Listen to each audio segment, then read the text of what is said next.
Welcome to Radio Bravery Live. Thank you so much for joining me. YouTube.com/RadioBravery, Facebook.com/RadioBravery, the failing, falling Twitter.com/RadioBravery, and a very fun follow on Instagram @RadioBravery. Lots of fun memes on there. This is Radio Bravery Live, and I'm Justin Belshaw.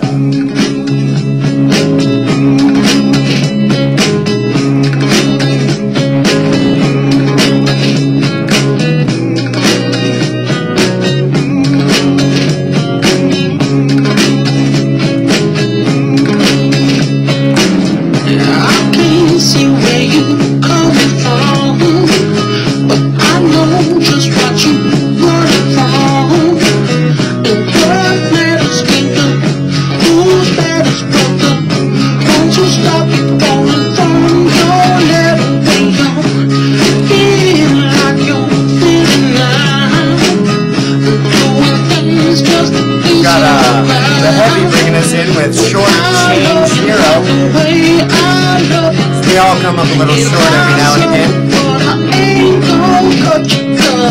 This ain't no place for no hero. This ain't no place for no better man. This ain't no place for no hero. Come home. This ain't no place for no hero. This ain't no place. May not be any place for no hero, but it is a place for Radio Bravery, and this is Radio Bravery Live. You're watching on YouTube.com/RadioBravery. Subscribe today. I'm Justin Belshaw, your host. We've got a ton of headlines to follow, as it's been a couple days since I've done a report, and the headlines are just amidst the quickening as usual, as everything continues to be a 10-second timeline, 10-second timeline. Everything moves quickly, very quickly, as news breaks hourly now. And let's go ahead and jump into the headlines. The first one I'm going to cover is from, of course, Infowars.com. Just breaking news daily. They are now in congressional hearings constantly. The FCC and the FTC is in the process of trying weekly to shut down Infowars.com. They do not want them getting to the people with the truth, the news, and cutting through the bias and the lies, as they have the best health products on the market, in my opinion.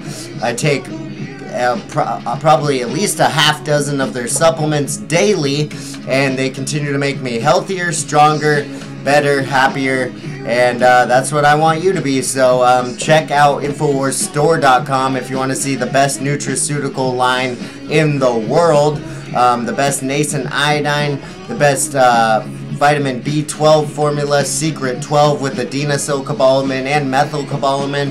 I've been doing a lot of research for friends of mine who have been trying out the nascent iodine and just finding, you know, on average they say 187 million people across the world are iodine deficient, and that is not even including people who have the tiniest 25 micrograms of iodine. So go and supplement your thyroid with iodine today. Hyperthyroidism is off the charts.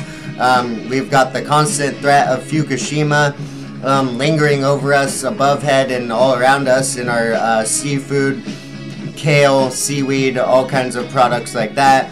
Green tea, you'll find fluoride in, and nascent iodine, the atomic form of iodine, is basically the only way to decalcify the pineal gland and to excrete the fluoride out of your system. It also, they found that nascent iodine clears your body through your urinary tract of mercury, chlorine, fluoride, bromine, just all kinds of halogens, heavy metals, and garbage that your body does not need to have inside of it. But this first article I'm going to cover here from Infowars.com is FBI has launched 3 investigations now into the Clintons. A report from Jerome Corsi out. He's the Washington, D.C. correspondent for Infowars.com.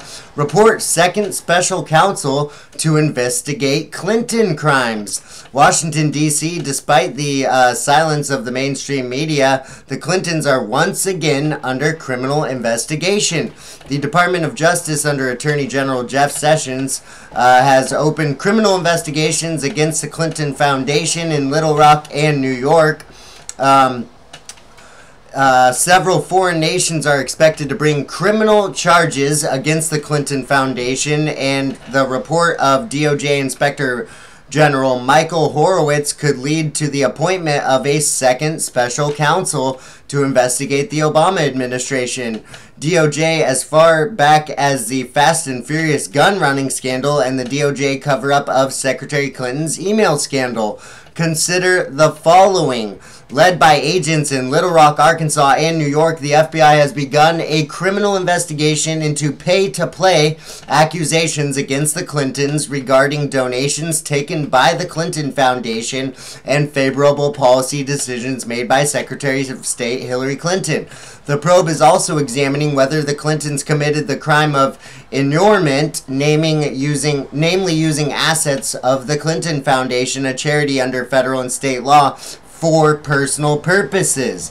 In response to a letter authored by House Judiciary Chairman Bob Goodlatte, dated September 26, 2017, Attorney General Jeff Sessions has tasked senior DOJ prosecutors to make recommendations on reopening the FBI investigation into Uranium One, the infamous scandal selling Oregon's uranium to Russia, including accusations the DOJ withheld from CFIUS,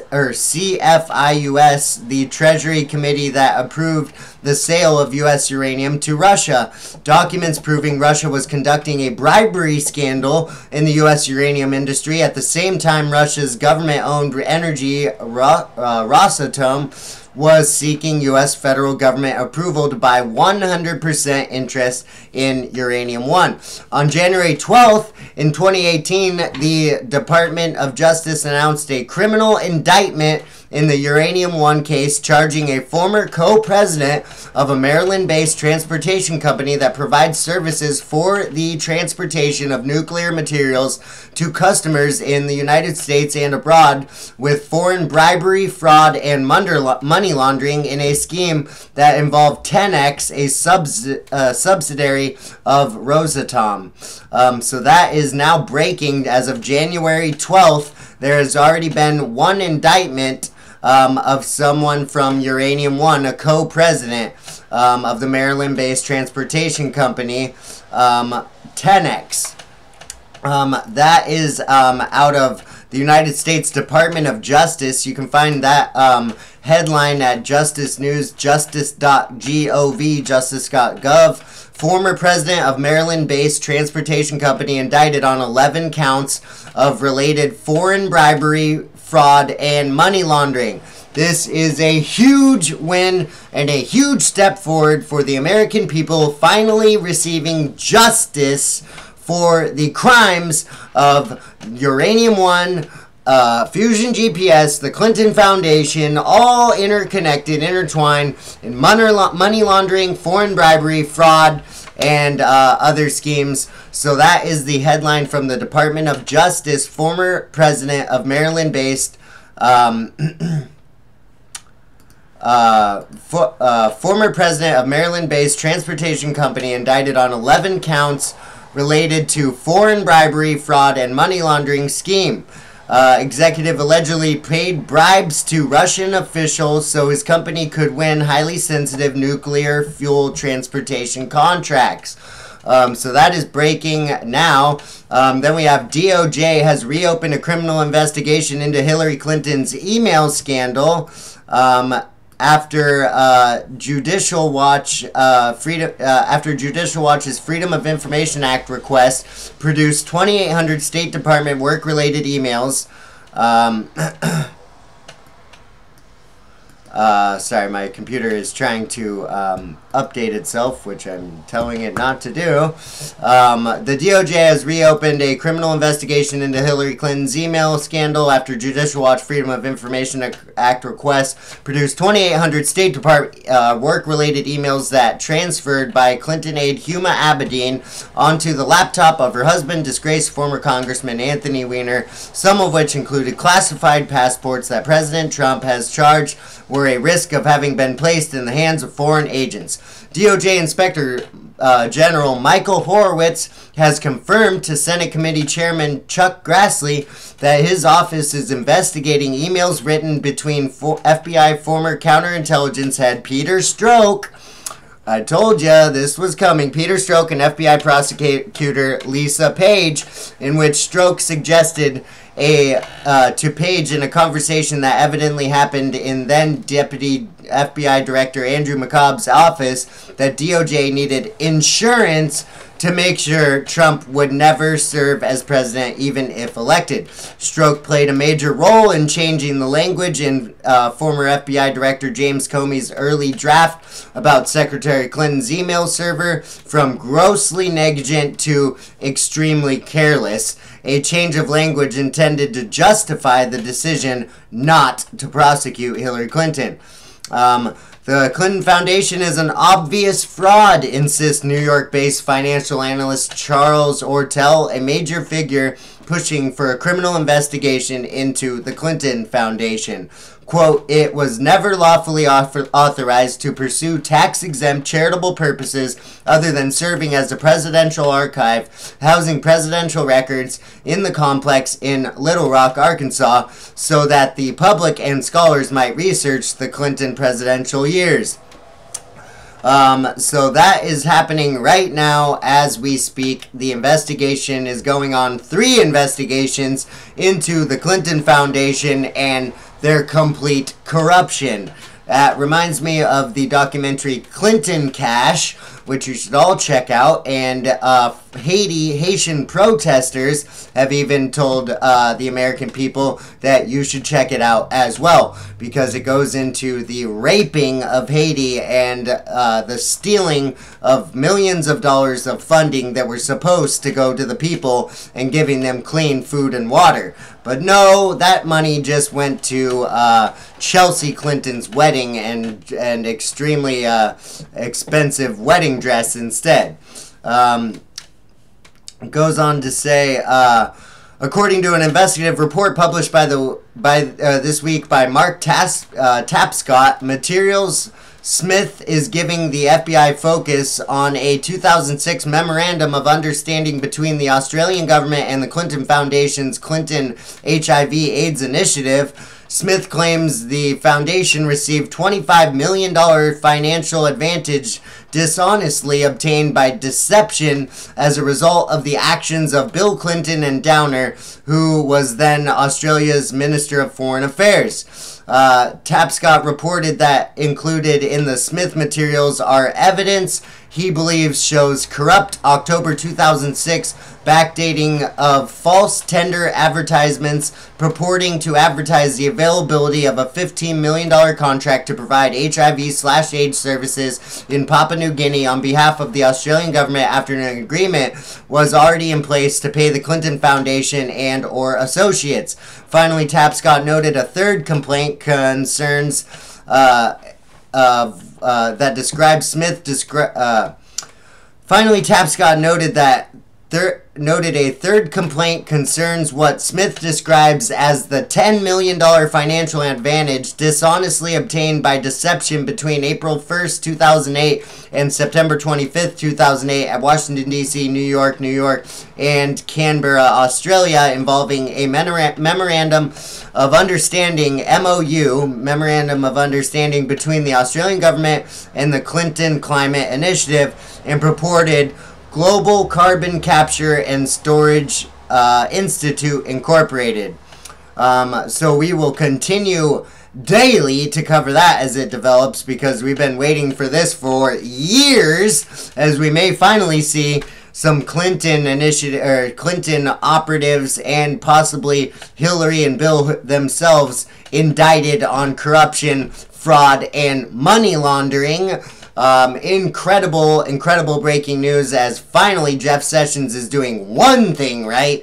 I will absolutely continue to criticize him on his idiotic, moronic, stupid, just ridiculous marijuana initiatives that he's trying to, like a 70-year-old retard, try to reverse, which will never work. It will never go by the American people, and the states will always outrank you, Jeff Sessions. You will never be able to take back the marijuana legalization and medical legalization that's gone on, because the people have been begging and asking and demanding for it for years. So you will resign or you will retract that. That is a fact, and we will just continue to wait for that to happen. But finally, there are 3 investigations now in the FBI going on about the Clintons and their crimes. So we will happily continue to follow that as it unfolds. Nextly, I'd like to cover this article from the New York Post, nypost.com. Manhattan DA raids NewsWeek headquarters. Fake news raided. So we've got Newsweek, the producers of the Madame President cover, now being raided by NYPD officers and the district attorney of New York. About 24 investigators from the Manhattan District Attorney's Office raided the offices of Newsweek and its parent company, IBT Media, on Thursday. IBT Media was co-founded by Jonathan Davis and Etienne Uzak. The IRS placed a $1.2 million federal tax lien against Uzak in December 2017. The agents were said to be photographing servers in the offices, but not downloading any files at the offices at 7 Hanover Square, according to sources. They appeared to be photographing the serial numbers on the machines, said one source. In the past, IBT has been linked to a Christian church founded by Korean-American evangelist David Jang and Olivet University, a university in California that Jang's followers founded. The IRS has not responded to a call by press time. The Manhattan DA declined to comment. So we will continue to cover that as it develops as well. Not exactly sure what will be going on there with Newsweek, but they have been raided by 24 officers from the NYPD and District Attorney's Office there in New York. The next headline here is from Bloomberg.com. U.S. jobless claims to plunge to lowest weekly tally since 1973. More winning for the United States of America. U.S. filings for unemployment benefits plummeted to the lowest level in almost 45 years.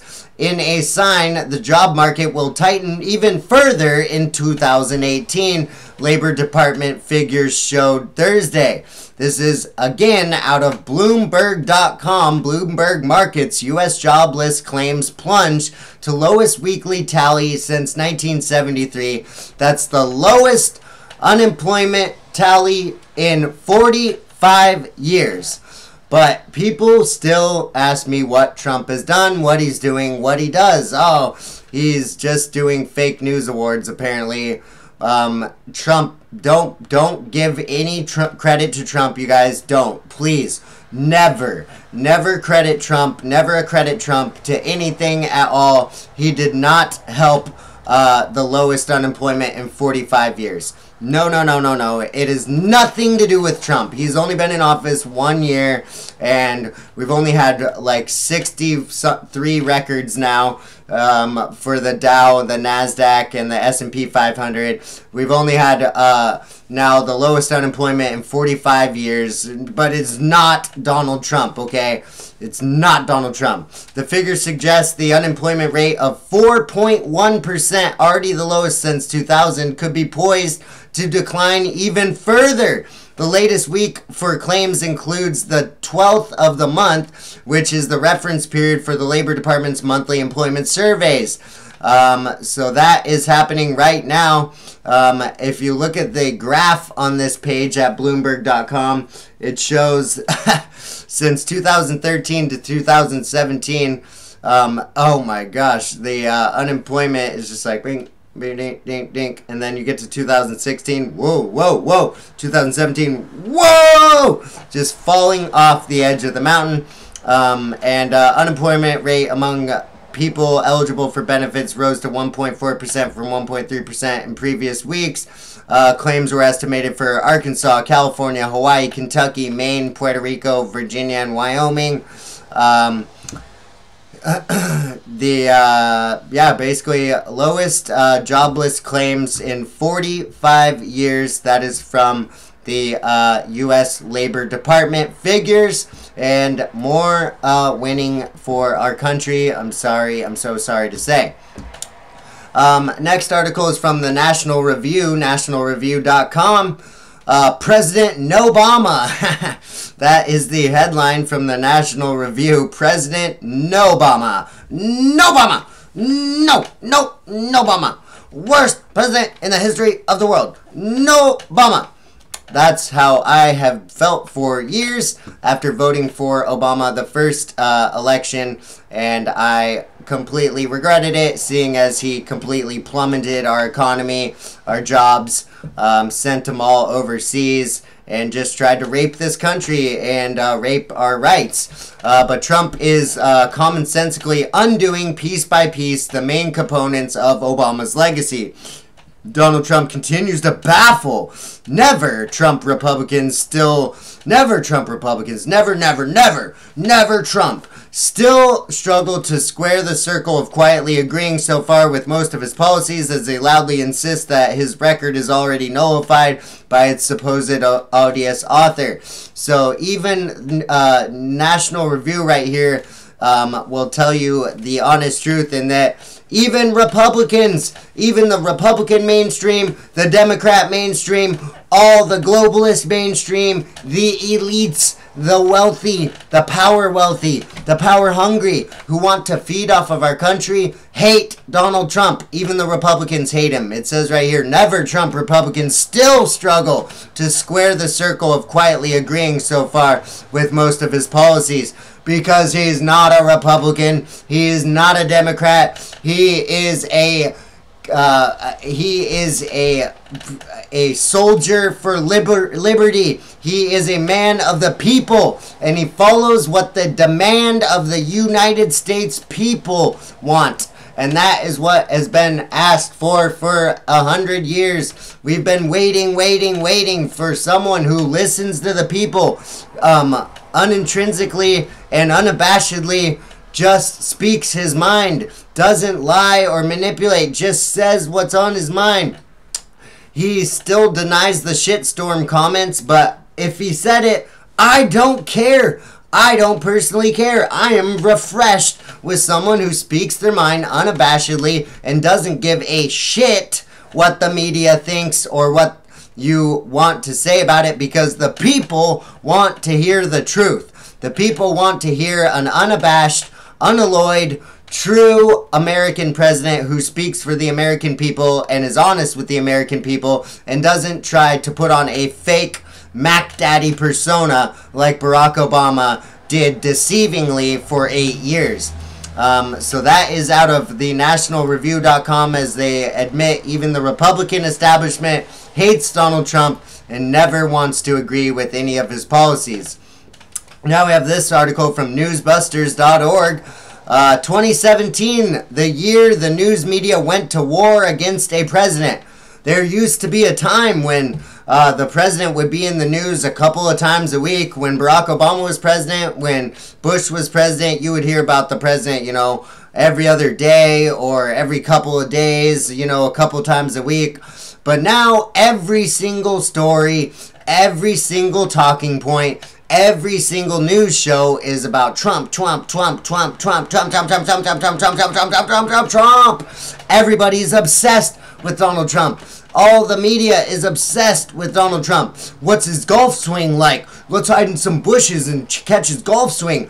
Does he drink Diet Coke? Oh my gosh, is he putting syrup on his ice cream? How many scoops of ice cream does he get? You are psychotic. You are psychotic. Nobody has ever been this obsessed with a person or a president in the mainstream media in the history of my life. I can't even believe it. It is nuts. These people have lost their minds. The first year of the Trump administration was as turbulent as the first year of the Trump administration was as turbulent for the news media as it was for politics, with many journalists dropping any pretense of professionalism to become strident opponents of the president.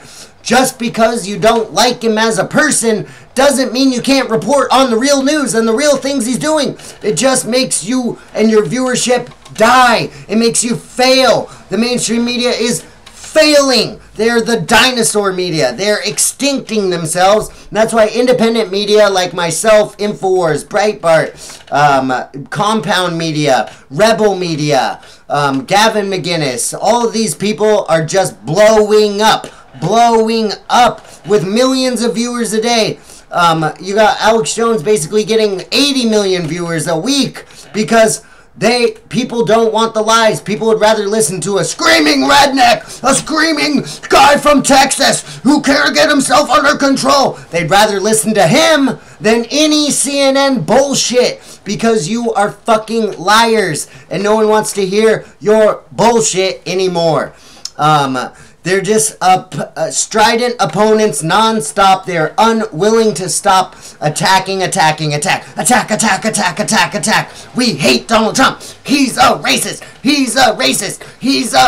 Well, Alveda King defends him, while black people defend him all over, while Indian Americans defend him. We've got so many supporters of color, of different descents, immigrant people who've come here from different backgrounds, who want an actual merit-based system of bringing people in the country, not just Donald Trump. The things he says the American people agree with on average. That's a majority. That's why even the rigged polls admit he's got 46% approval rating, while the mainstream media would make you think he's got a 0% approval rating. It's an absolute joke, and we're not buying it anymore. We're not buying your shitstorm media, CNN, and that's why Sean Hannity and Fox News have now dubbed CNN the shitstorm media. Shitstorm media. That's what they are, and that's what they will be. The fake news shitstorm media, CNN, the failing, collapsing upon itself. Losers. Life's losers. As a proxy for the larger establishment media, the Media Research Center analyzed every moment of coverage of President Trump last year on ABC, CBS, and NBC evening newscasts, not even including CNN, usually seen by more than 25 million people each night altogether. And InfoWars gets more viewers than ABC, CBS, and NBC all combined. Isn't that a joke? Isn't that crazy? Can you believe it? Infowars.com and their live streams combined with YouTube and the War Room and all their other shows get more viewership than ABC, CBS, NBC, and probably CNN combined. It's incredible.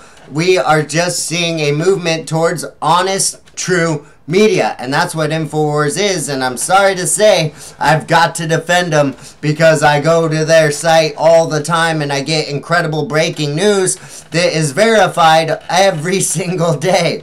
And the biggest journalists in media, even the London Telegraph, I believe it was, said Matt Drudge is the most important journalist, the biggest journalist in the world today. Yeah, Matt Drudge. Just the guy who stood up in Congress and said, hey guys, I'm going to take away all your jobs. I'm just going to give you a little heads up. I'm Matt Drudge. I'm just a nerdy guy. This is the last time you're ever going to see my face. But DrudgeReport.com is about to get all of you unemployed.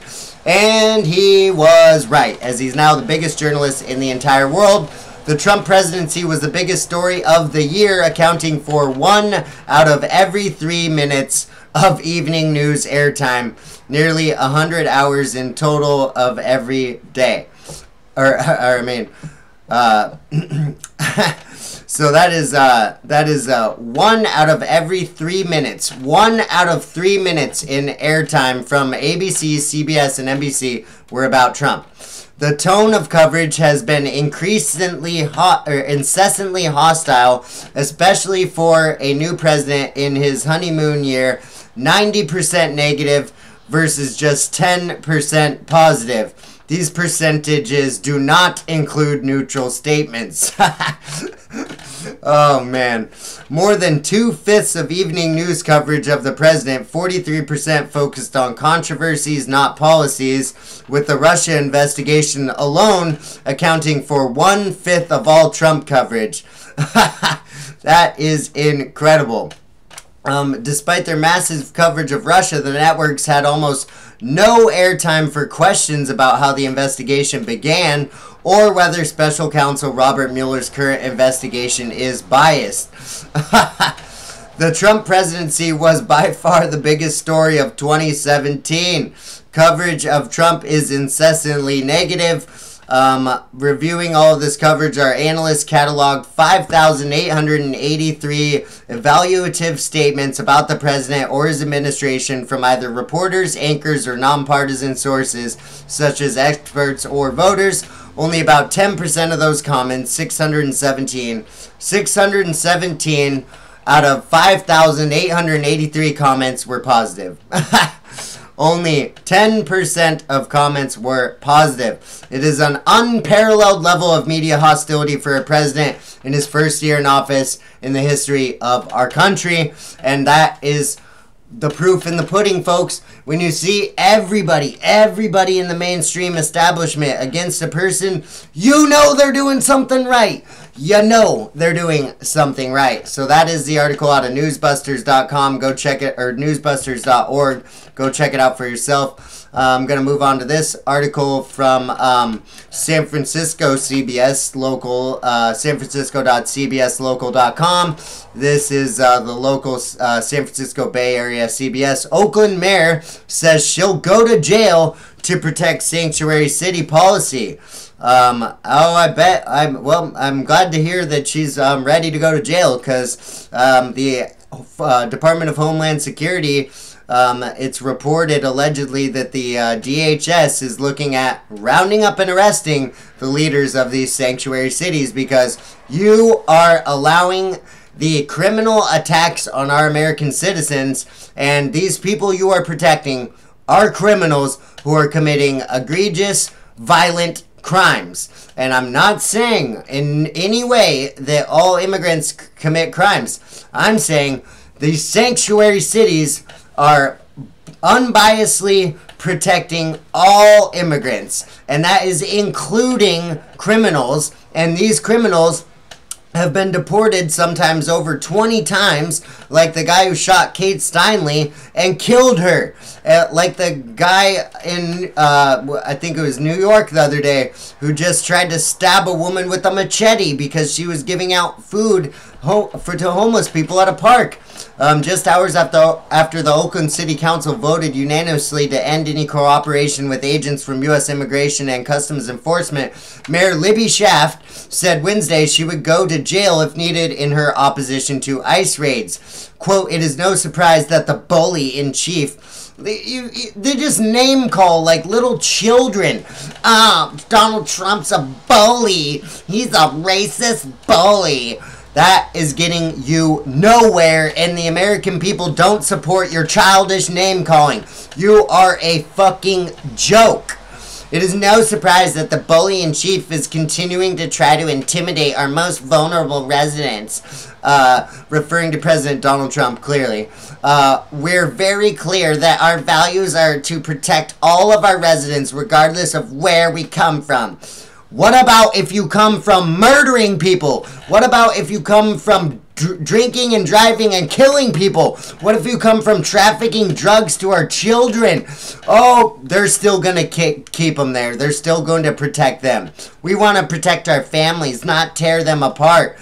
We are not trying to tear families apart. We are trying to arrest and deport criminals. Criminals who commit crimes. Criminals who commit violent offenses against American people. Those are the people you should not be giving a sanctuary to. That brings me to this next article from thedailycaller.com. Exclusive. California neck stabber was illegal immigrant deported 7 times. Exclusive. California neck stabber was illegal immigrant deported 7 times. A California man suspected of stabbing a fellow diner last month is an illegal immigrant who's been deported previously 7 times, a spokesman for Immigration and Customs Enforcement tells the Daily Caller. The suspect, Elulio Minez Orozco, allegedly was captured on surveillance cameras on December 21st, getting up from his table while eating and brutally stabbing a fellow diner in the neck at Lola's supermarket in the Santa Rosa area.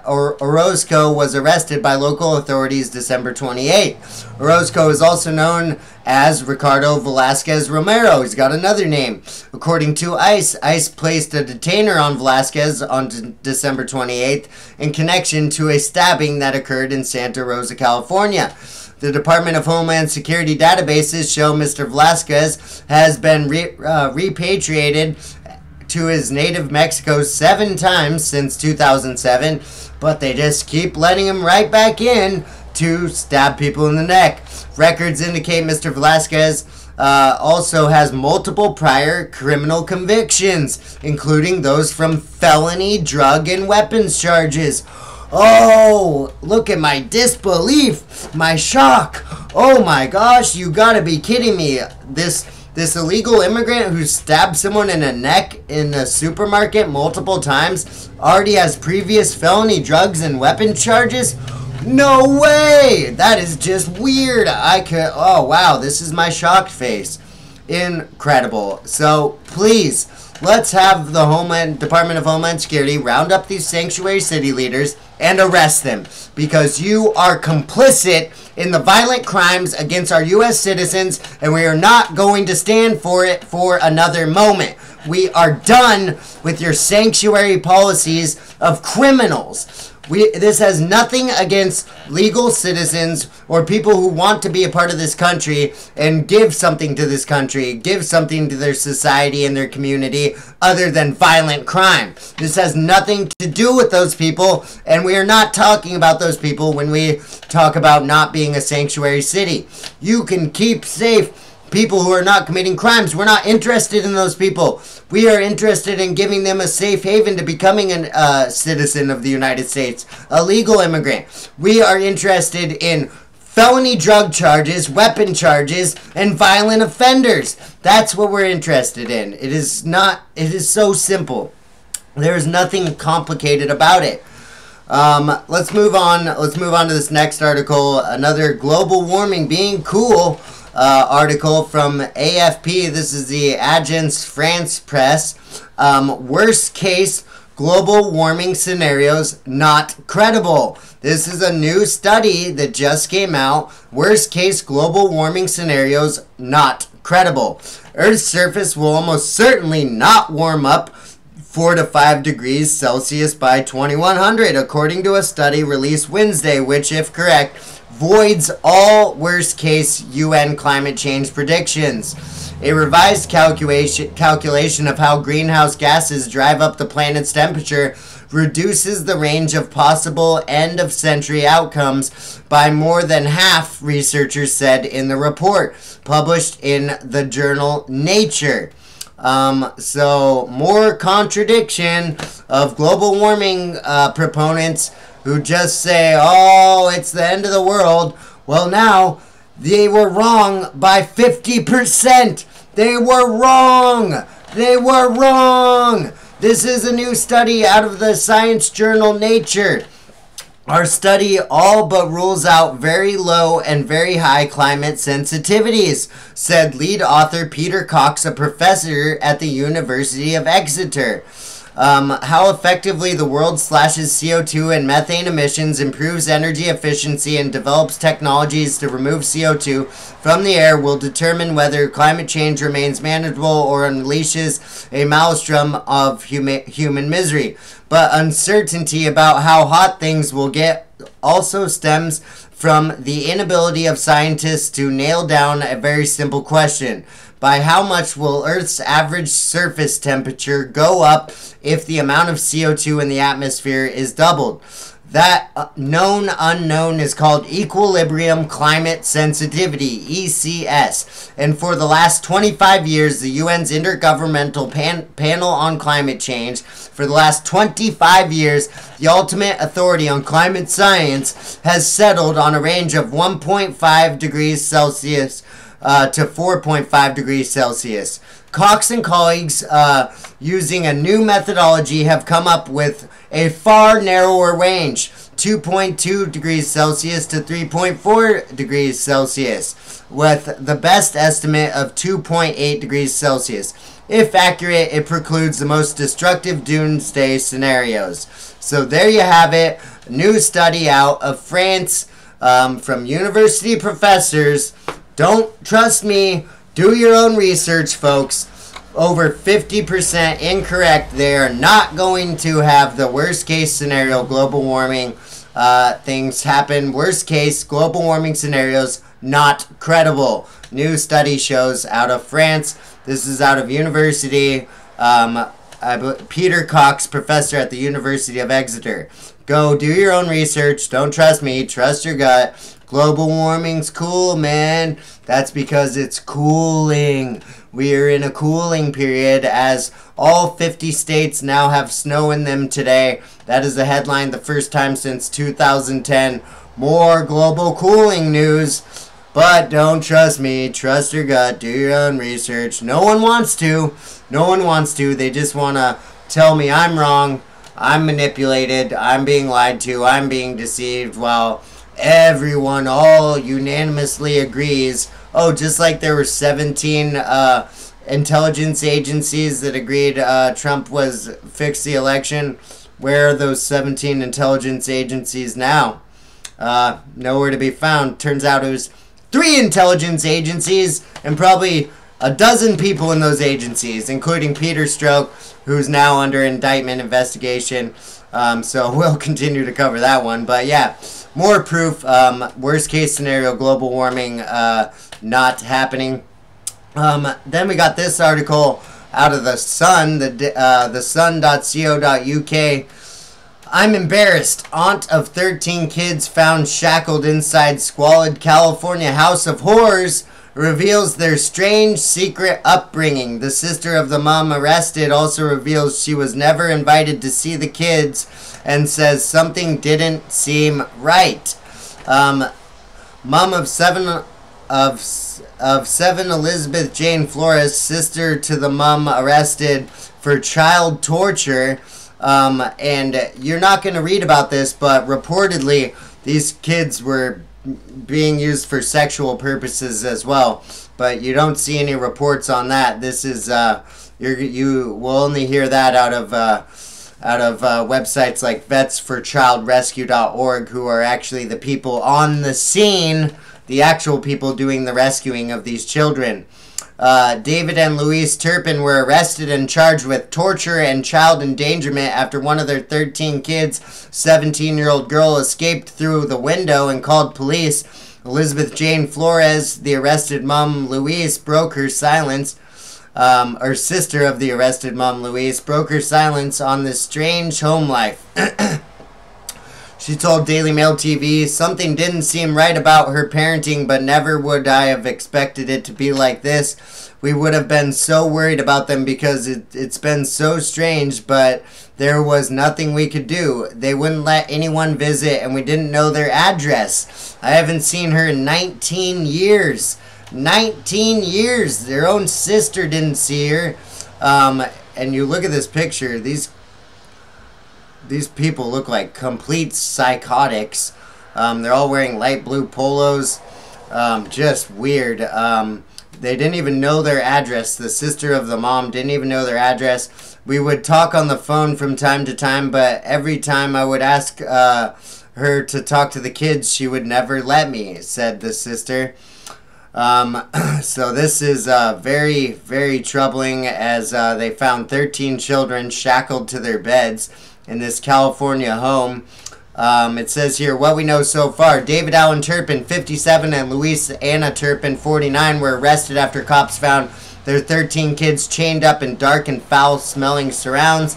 The siblings, who cops said were very dirty, were so malnourished that officers thought 7 adults were children. The starving kids begged police for food when they were found shackled to their beds. The parents were even charged with 9 counts of torture and 10 counts of child endangerment. The alarm was raised when one of their children escaped and called police. The 17-year-old girl who alerted cops was so malnourished she initially thought to be no older than 10 years old, and she was 17. Neighbors say the Pale family only came out at night, with one saying they were unaware any kids even lived there. One neighbor said Turpins reminded her of the family of vampires from the Twilight book. Another neighbor said smirking Mom Louise spat on the floor twice in front of the cops when they arrived at the house. Wow, incredible. Their bail is set at $6.5 million each, and I hope that these parents never see the light of day and are just, they need the death penalty. These scum, torturous, child-abusing pieces of shit. So that is out of the sun.co.uk. Now we got this article out of the London Metro. The Church of Satan believes that sex robots could save our society. Really? Wow. Yesterday, the Church of Satan started posting videos about sex robots online, but it wasn't a bandwagon jumping attempt to grab clicks. Oddly, the founder of the Church of Satan, Anton LaVey, which Chelsea Clinton follows and is friends with on Twitter, predicted sex robots more than 2 decades ago, and today's Satanists still believe they could save us all. In LaVey's 5-point plan drawn up in the 80s, he recommended the use of humanoids as an outlet for people's darker impulses. Yeah, just let them keep fulfilling their darker impulses, not with humans, but with robots. That's normal. The Church of Satan's Magistra Blanche Barton wrote, scientists and techno-geeks are doing a bang-up job in these departments, developing exceedingly realistic artificial human companions, both of the real doll and the virtual Facebook friend variety. So that is a very disturbing article out of the London Metro, as the Church of Satan is promoting sex slave robots. Uncanny Lover, the satanic history of sex dolls. The Church of Satan tweets out, the means by which a humanoid may be constructed are as diverse as the choice of materials will allow. Dr. Anton Svandar LaVey. The church, based on the teachings of Anton LaVey, maintains a highly active and witty Twitter account, which has more than 25,000 followers. In an introduction, Satanism, the Feared Religion, the Church of Satan explains the church's ideas on artificial human companions. So yeah, very, very troubling. Fuck the Church of Satan. Bunch of psychotic losers, in my opinion. Hashtag life's losers, as Donald Trump came up with. Now we got this article out of the Wall Street Journal. WallStreetJournal.com. The antitrust case against Facebook, Google, and Amazon. Face Google's on, as I call it. A few technology giants dominate their worlds just as Standard Oil and AT&T once did. Should they be broken up? Standard Oil Company and American Telephone and Telegraph Company were the technological titans of their day, commanding more than 80% of their markets. Today's tech giants are just as dominant. In the U.S., Alphabet's Incorporated Google drives 89% of internet search, 95% of young adults on the internet use Facebook, and Amazon.com now accounts for 75% of electronic book sales. So these monopolists and duopolists are now being talked about being broken up in an antitrust case against Face Google's on. So we'll continue to follow that as it develops. I am all for it. I do not want monopoly full control. That is the opposite of capitalism. That's the opposite of free market, and it is just a duopoly, a monopoly, and it would just absolutely ruin the markets in America. Then we got this article here out of the LA Times, beta.latimes.com. LA County Sheriff's deputy is charged with selling drugs and offering to hire other cops to protect dealers. Wow. I'm really not surprised, as the corrupt, absolutely disgusting LAPD, who beat the shit out of Rodney King and have never really gone back since, now have found court documents outlining the case show that Collins 50, or let me go back up here, excuse me. Let's see here. A Los Angeles County Sheriff's deputy has been charged with operating a large-scale drug trafficking scheme in which he boasted that he hired other law enforcement officers to provide security to dealers and could assault people for his clients, according to court records. Deputy Kenneth Collins and 3 other men were arrested by FBI agents Tuesday morning in a sting operation when they arrived to what they thought was a drug deal, according to records unsealed after the arrest. Court documents outlining the case show that Collins, 50 years old, has been under investigation for months. He was recorded by agents discussing, quote, his extensive drug trafficking network, past criminal conduct, and willingness to accept bribes and use his law enforcement status for criminal purposes, according to a criminal complaint filed in the U.S. District Court. I fix problems, Collin was recorded saying to an undercover agent, court records show. I make a lot of things go away, quote. U.S. Attorney Nicola T. Hanna said in a statement that Deputy Collins sold his badge to assist an individual he thought was a drug trafficker. The deputy allegedly used his status as law enforcement officer to guarantee he was promised safe travels for large quantities of illegal narcotics. So that indictment has happened now. LA County Sheriff's deputy charged with selling drugs and offering to hire other cops to protect drug dealers. That's out of Los Angeles, the hellhole that is Los Angeles. So I love to see just scumbags like that getting arrested. Now we got another article here out of cbc.ca. Welcome to the neighborhood. Have you read the terms of service? This is technology and science. How we think about privacy today might not be the best way to deal with data collection in a smart city. The L-shaped parcel of land on Toronto's eastern waterfront known as Quayside isn't much to look at. There's a sprawling parking lot for dry dock boats opposite aging post-industrial space where Parliament Street becomes Queen's Quay. To its south is one of the saddest stretches of the Martin Goodman Trail, an otherwise pleasant running and biking route that spans the city east to west. But before long, Quayside may be one of the most sensor-laden neighborhoods in North America, thanks to Alphabet's Sidewalk Labs, which has been working on a plan to redevelop the area from the ground up into a testbed for smart city technology. It's being imagined as the sort of place where garbage cans and recycling bins can keep track of when and how often they're used. Environmental probes can measure noise and pollution over time, and cameras can collect data to model and improve the flow of cars, people, buses, and bikes throughout the day.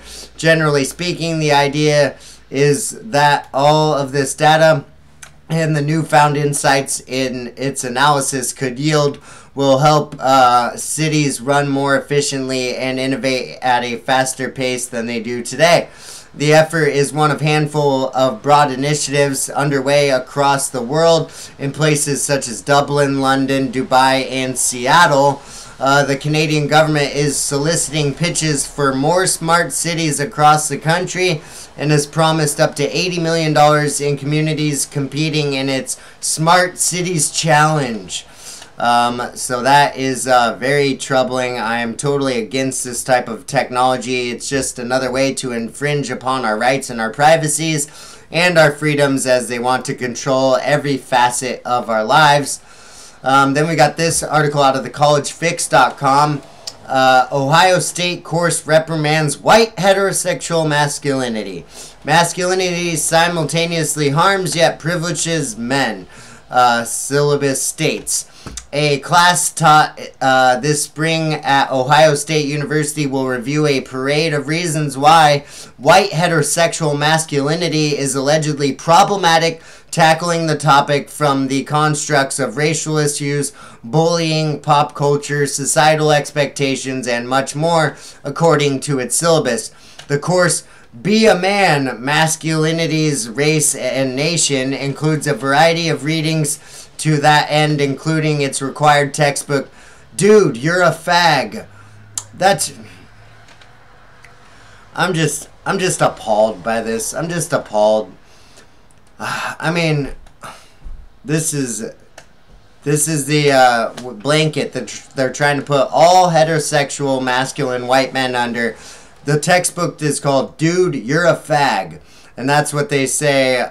Yeah, that's apparently what me and every other white heterosexual man talks like. That's what we all think like. Yeah, Be a Man, Masculinities, Race, and Nation. The course subscribes all of their students to the textbook Dude, You're a Fag by C.J. Pascoe, which analyzes masculinity as not only a gendered process but a sexual one, its Amazon description states. Other assigned reading excerpts include Masculinity as Homophobia. Oh, dude, this is a war on language, folks. This is a war on words. This is a war on white people. This is a war on men. Apparently, if you're masculine, you're now homophobic. That's absolutely not true. That's absolutely insulting. I'm very masculine. I'm also very effeminate in ways, and I take pride in both. I'm very sensitive, and I'm very masculine, and I am in no way, and never have been, homophobic, and it's very insulting to hear these words put together, trying to describe and lump all white men together. It's just insulting and disgusting. Quote, Advertising and the Construction of Violent White Masculinity by Jackson Catch. Dude Sex, Dudes Who Have Sex with Dudes by Jane Ward. Looking for My Penis by Richard Fung.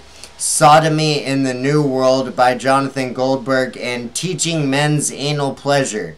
These are the books in the curriculum for the course Be a Man, Masculinities, Race, and Nation. Absolutely incredible. I don't even know what to say about this, but it's disgusting.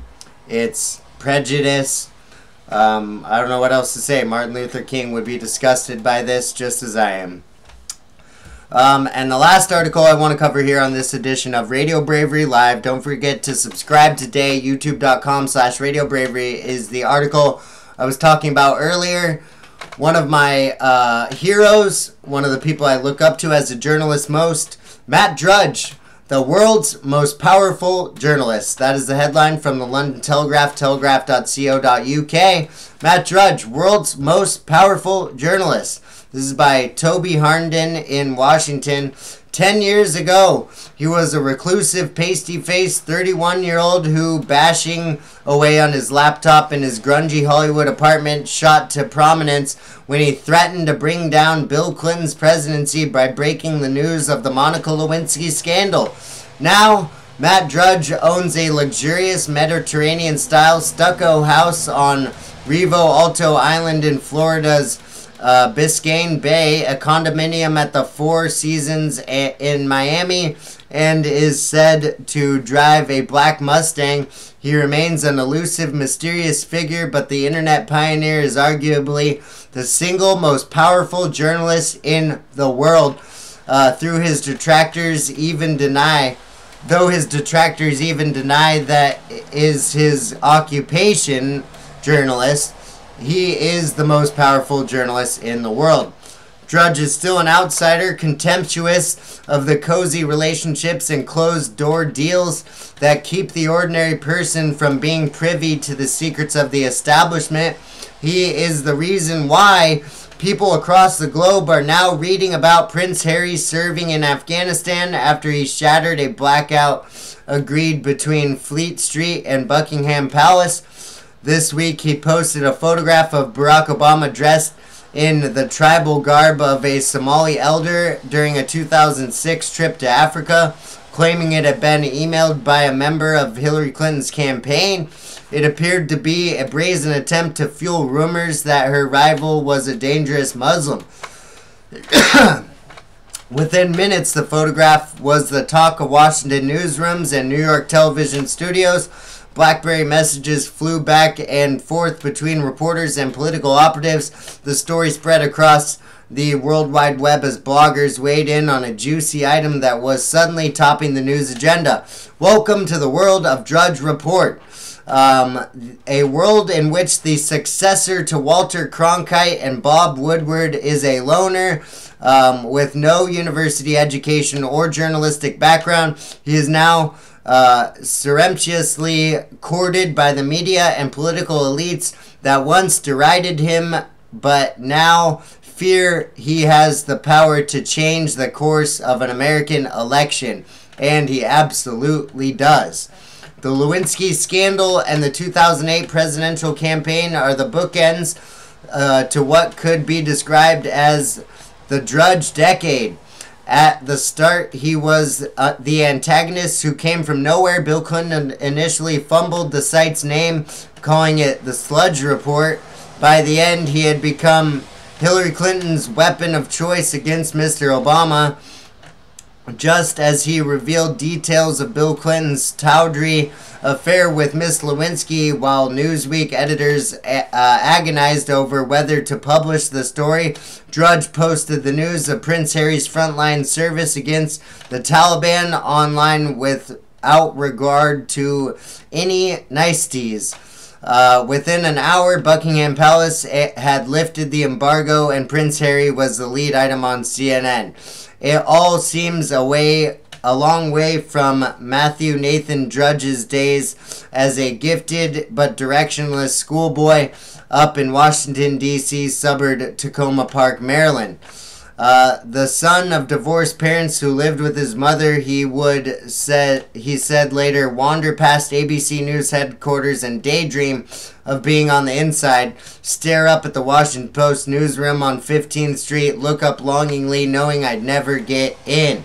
And now he will never need in because they get their news from him. We all get our news from him. Matt Drudge, Matthew Nathan Drudge is the world's most powerful journalist today and will continue to grow as DrudgeReport.com, in my opinion, and not only my opinion, is the biggest news website, actually the biggest trafficked website in the world next to ESPN. But in my opinion, he is the biggest journalist, the biggest news website in the entire world, and will continue to be. So that is the basic gist of the headlines here for this January 18th, 2018, Thursday edition of Radio Bravery Live. And we'll be live again tomorrow with more news. And we'll be following the headlines because knowledge is power. Do your own research. Don't trust me. Trust your gut. That is the only way to find real truth, is to do your own research. You can't trust the mainstream media. You can't trust the shitstorm media like CNN, as they just are obsessed with Donald Trump and attacking him and attacking the American people because we voted for him. So continue to get your real news, your real headlines, and your real facts, your real researched evidence here on Radio Bravery Live. That's youtube.com/radiobravery. RadioBravery.wixsite.com/news is where you'll find all the backup links at the beta site. And don't forget to follow me on Instagram, Twitter, and Facebook at Radio Bravery. And I will continue to cover the news as it breaks. I'll be live on my phone if I see anything else daily that needs to be covered at that moment. And I'll be here every day to continue to empower you because I love you and I want us all to be unified by truth, justice, happiness, and equality for all. That is my goal here on Radio Bravery. And there ain't no mountain high enough for us. We can all do it together if we stick together and unify and love each other. Don't forget to do something positive for someone today, and it will make you feel positive. Treat people as if you want to be treated. Respect people as if you want to be respected. That is the name of the game, and positivity is the word to use. Thank you so much for joining me. YouTube.com/RadioBravery. I'm Justin Belshaw, your news host, your dancing news host, in this quickening of Russian roulette talk radio. You never know what you're gonna get. Thank you. I set you free. I told you you could always count on me, darling. From that day on, I made a vow I'll be there when you want me some way, somehow. Oh baby, there ain't no mountain high enough, ain't no valley low enough, ain't no river wide enough to keep me from getting to you, babe. No, no, no, no. Oh, no, darling. No wind, no rain, or winter storm. Winter's here, baby. Can't stop me, baby. No, no, baby. 'Cause you're in trouble. I'll be there on the double. Just sing for me, oh, baby. My love is alive, down in my heart. Although we are miles apart, if you ever need a helping hand, I'll be there on the double, Just as fast as Radio Bravery can. Thank you so much for joining me. Subscribe today. YouTube.com/RadioBravery. I love you. Stay positive. It's a beautiful day. Keep me from getting to you, babe. Don't you know that there